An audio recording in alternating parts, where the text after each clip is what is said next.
This project, implemented by SEND Sierra Leone with the support from BNZ through WHH Sierra Leone, is a bold step towards eliminating sexual and gender-based violence in our universities and colleges. It is about building a future where our women, our girls in education will feel safe, empowered and respected. A future that we as a ministry are fully committed to realizing. At the Ministry of Technical and Higher Education, we recognize that education is not just about acquiring knowledge. It is about ensuring a safe and inclusive learning environment where every student, especially female students, can thrive without fear of harassment, intimidation or violence. To this end, our ministry firmly commits to the following actions.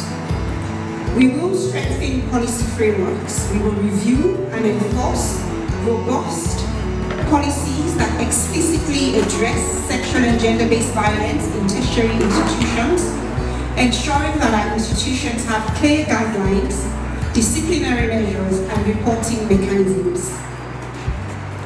One of the previous speakers made mention of understanding the magnitude of the problem. And by all indication, this is a historic problem. Our universities, one of the core functions of our universities is in the area of research. Those of you who know me know I cannot not talk about research. Our universities, one of the core functions is about research. And for us to understand the magnitude of this historical problem, I encourage university authorities that are present, those who are not present, to engage in research for us to understand the magnitude of this problem, for us to understand what are the drivers.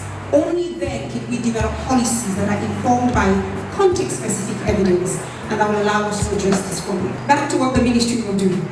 We'll also institutionalize safe reporting systems. We will work with SEND Sierra Leone, our higher educational institutions, to establish stronger, student-friendly reporting structures, ensuring that survivors feel safe to come forward and that cases of harassment or abuse are handled with urgency and accountability. I want to encourage the students. When I look around, I see a lot more students, and as we know, under my leadership within the Ministry of Technical and Higher Education, we have an open door policy when it comes to students. We do not make decisions within the ministry without involving the student voices.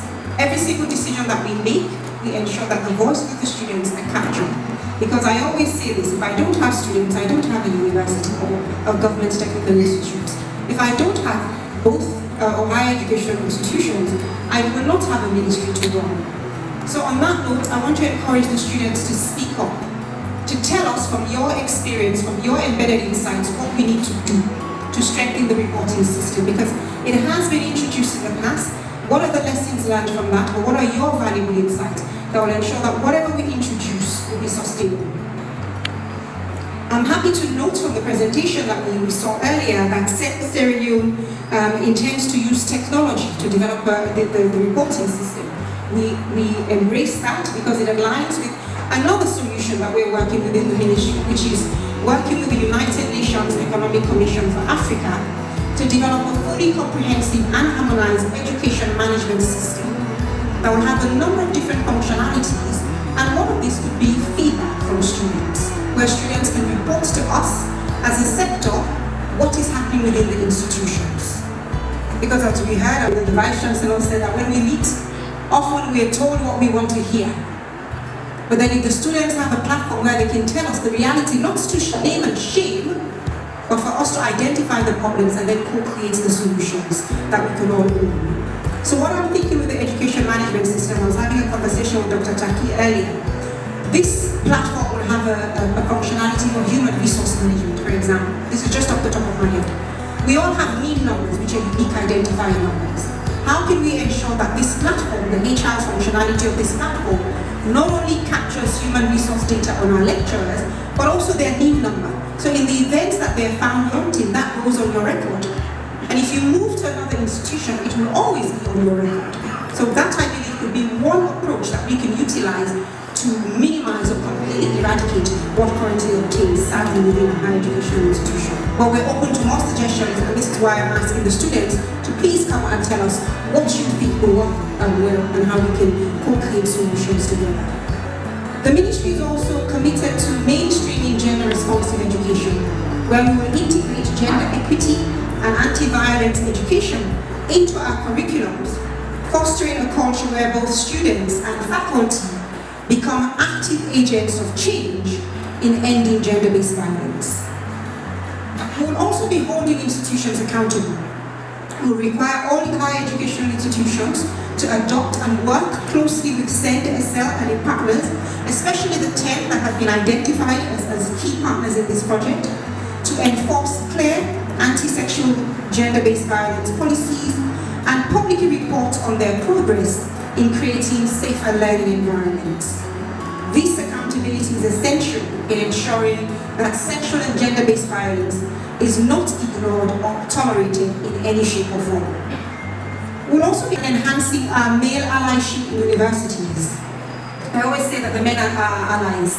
We recognize that addressing gender-based violence is not just a woman's issue. I'm also mindful of the fact that we do have male victims as well. But if you look at the data, females are usually more affected. So forgive me if my address is skewed towards female. But in enhancing male allyship in universities, it requires the involvement of men as our allies. The ministry will support initiatives that engage men, students and faculty in promoting respect, equity and shared responsibility in tackling sexual gender-based violence. Ladies and gentlemen, while the Ministry of Technical and Higher Education is committed, fully committed to driving institutional reforms, we cannot do this alone. The success of the BRAVE project depends on the full engagement and support of key actors across education and development sectors. I urge all chancellors, all vice chancellors and principals, all deputy vice chancellors to take proactive leadership in implementing anti-sexual gender-based violence measures within their respective institutions. But these policies should not just be on paper, they should be living documents. They must be practiced, they must be enforced, and they must be monitored. The time for action is now. As I said earlier, it's by all indication, this is a historical problem. Not unique to the context of Sierra Leone, so it should be addressed, and the time for action is now. Institutions that fail to act will be held accountable, as inaction only emboldens perpetrators and weakens the trust of students and faculty.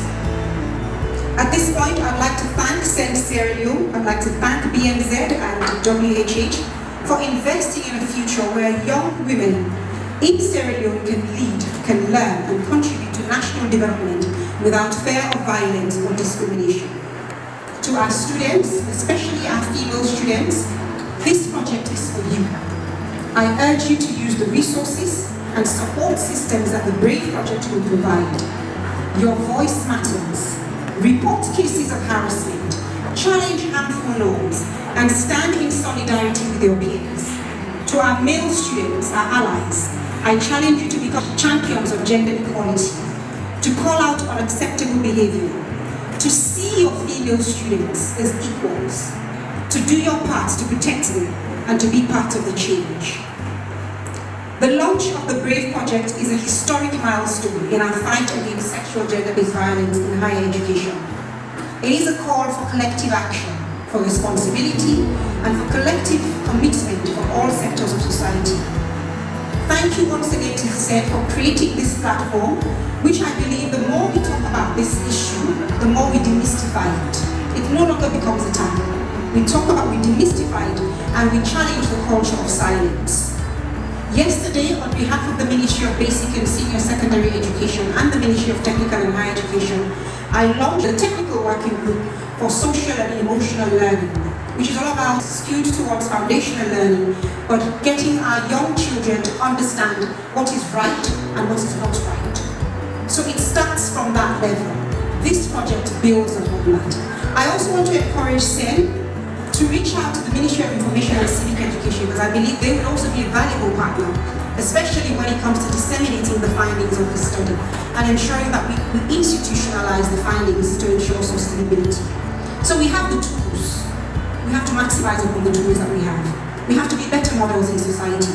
We have to break the cycle of violence. The students that are here, I want you to take the message out. Create a positive ripple effect. Tell more students, tell your peers, tell younger colleagues. That's the only way we can challenge this harmful law. We've heard about the Gender Equality and Women's Empowerment Act. We know the details, we know it mandates, one of which is minimum 30% female representation in leadership positions. When I first started working about 10 years ago, it was a hobby of mine. Whenever I attended meetings, I'll scan the high table and do a quick percentage, male, female. And I remember one time I went to a meeting and the high table was very testosterone heavy. Not even one female student leader was represented, and I voiced my concern. And the organizers took a chair and put it on the side and got a female from the audience to sit there, and her role was to give the vote of thanks. And I said again, that's not correct. But these are the things we need to challenge.